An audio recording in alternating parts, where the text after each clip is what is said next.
filmed this video, went to look at the footage, and my phone just said storage almost full. And yeah, it stopped when you're actually full. Right, so you might be like, why are you filming this when the trend has been and gone? It was all over TikTok in March. I did it in March and it still looks like this in June.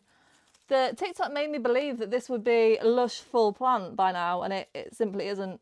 I mean, I could have used a bigger cutting, but I didn't want it to die. Keeping plants in water has always been this thing that people like to do. And I'm not entirely sure why, because to me it's just a knock hazard. I can only assume all these people don't have cats. Now, I don't have cats, but I am a very clumsy, knocky over type person.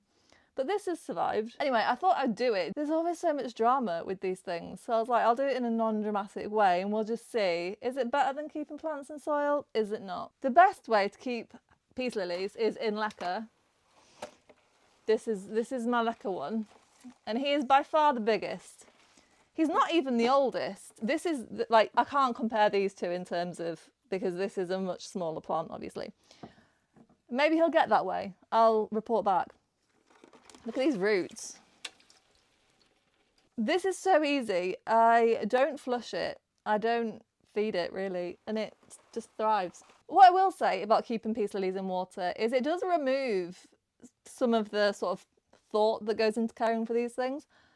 Peace lily is very, very simple. They want for nothing. If you're sat there going, mine is the pickiest bitch in the world, I get that, but it won't be actually in danger. It won't be dying. It'll just look like that.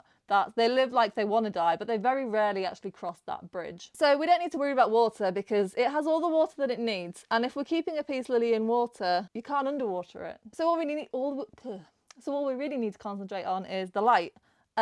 Peace lilies want long hours of light. They don't want bright light at all. They can tolerate it. Too much light is almost always better than not enough light. But if you have a nice north facing window, nice east facing window, shove it right up in that window and it will love that. It would live perfectly fine on my coffee table. In fact, it would probably live better there, like south facing window, massive south facing window but far away. But this lives in, I always think it's north facing, but I think it's actually east facing. It lives in like my hallway. It's a big window, it's maybe a metre away from it.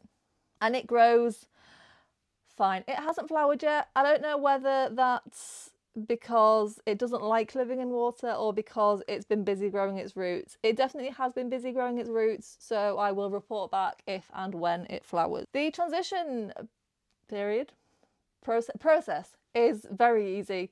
These things are, as I say, difficult to kill.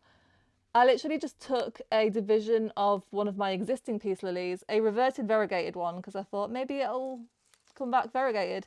Yeah, you literally just take a division, so you just cut a bit. Peace lilies form these like plantlets, and then you just take a bit. You can just cut a bit off and put it in water. I took 4. I mean, you can take as much as you want. And then you put water in it, and you don't really want the water to touch the bottom of the leaves. You really want it only to touch the roots. I have experimented with keeping it higher and nothing bad happened, but leaving leaves in water for a long time is a really good idea. I have grown these in aquariums before, but they are not naturally good for aquariums because of the way they grow. If you have something like a pothos that climbs, you can give it something to climb on, or even like hang like a string or something to hang it from, and then just have the roots in the water, and that's fine. These things, because they grow on the ground and they're self-heading, you need a way to keep them upright and out of the water. We essentially wedged them against the side of the glass with rocks, but our aquarium was is it called a paludarium? There was about that much water at the bottom, and it had like corries and something else in it, but it was a big tank. It was a big tank. It was about as big as my arms outstretched, which I'm not going to do because I will destroy everything. After a while, I think the roots did start to like adhere to the rock, but you can't, it would be difficult to like pop it in the top of a normal aquarium, especially if your aquarium had a lid on it, like if you've got jumpers, and a lot of fish are jumpers. So maybe not. I wouldn't recommend them for peace lilies. You absolutely could do it, but I wouldn't recommend it. They also love the warm water. I feel like I'm giving really mixed messages here. You can do it, it's just a bit of a ball ache. I actually found the whole thing more of a ball ache than I thought I would, because the people on TikTok seem to suggest this was the easiest way to keep them, when the easiest way to keep them is in the nursery pot that you bought them in forever. That's the easiest way. Yeah, this, because you've got to sort of keep them out of the water, and you can't put, like, if I was doing this for aesthetic reasons, what I would want would be to have the roots about here, the water maybe a couple of centimetres, half an inch. Look at me doing conversions. And then we'd have it like that and it would look all lush and full. But it's currently not doing that for me. I mean, over time, absolutely, but again, not what TikTok was implying. It's easy to care for because peace lilies are easy to care for. As I say, once your light and your water's sorted, that's it. You can fertilise them. You absolutely can. If you Google how to fertilise peace lilies, I actually have an article on it, I think. I'll link it. And it's somewhere on the spectrum of nobody knows and it doesn't matter. You could absolutely keep this in nutrient water for its whole life. You could absolutely never fertilise it for its whole life. And the difference between the two would be apparent, but you would probably look at the one that had never been fertilised and go, that's a lot easier and the difference isn't enough to make it worth feeding it. So don't. If you're fertilising your other plants and you have a hydroponic fertiliser, absolutely give it some nutrient water. It will sit in it forever, it won't care. Or you can just give it tap water.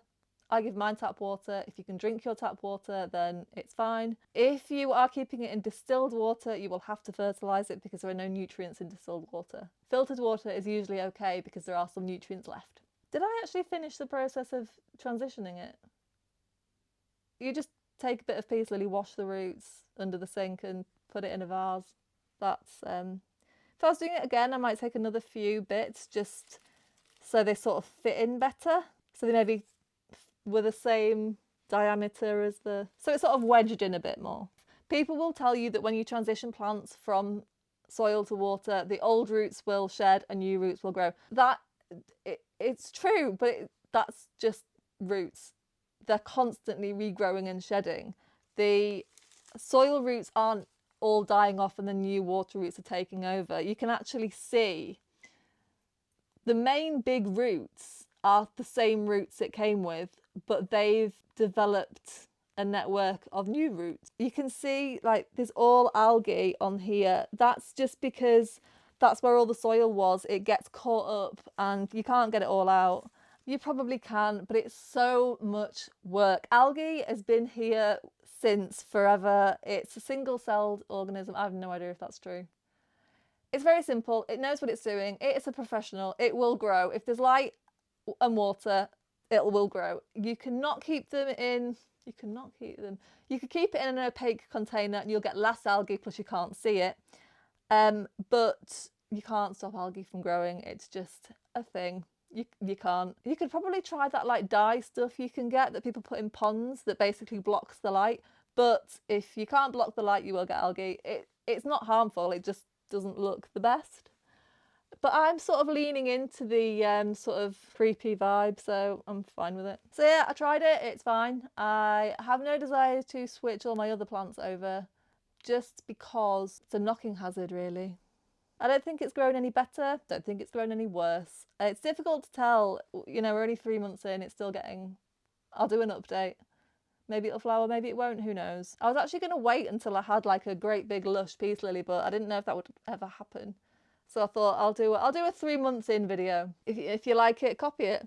£2.50 from Tesco, this vase. When I first planned to do this video, I did like a whole script of like the pros and cons and if I can be bothered, I'll put it down in the description box. But to be honest, I don't think one way is better than the other. They're just different.